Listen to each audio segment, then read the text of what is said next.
Alright, so we have a 66-year-old female complaining of rapid, irregular heart beating. So they don't give us a rhythm strip here, so it's pretty hard to tell the rate. If I were to just take these two and say that this is what the normal rate is, this is, let's see, 300, 150, but then if you look here, then you have about 300, and so it's tachycardic, but we don't know exactly what. You can again look down here in V6, see 300, 150, 100. So it's somewhere between 100 and 150. If we had a rhythm strip, we could count them all out, multiply by 6, and get it. But that's not the important thing with this rhythm.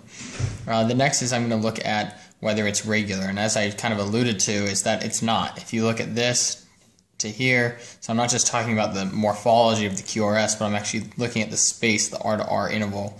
It's long here, then shortened, then long. If I look here to here to here, there's no rhyme or reason of how the QRSs are coming up. This is irregularly irregular, and that's, of course, once I say that, you guys automatically know AFib. But this looks nothing like a normal AFib that we get in school. We normally get a normal, nice, QRS complex with just fib waves on the bottom. That's not what we're seeing here. But anytime that you have an irregularly irregular rhythm where the R to R intervals are very irregular, that's AFib. So AFib is almost positively going on in this patient. The other thing that I picked up right away that you guys have to learn to look at is for these pacer spikes. So you see pacer spikes here. You almost always see pacer spikes in V4, so that's a good place to look for them.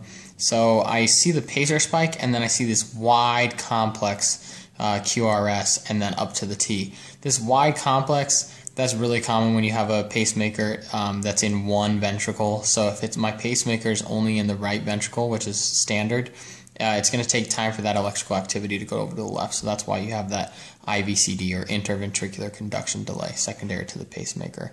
The T wave is big, but again, I don't think this is hyperkalemia or anything.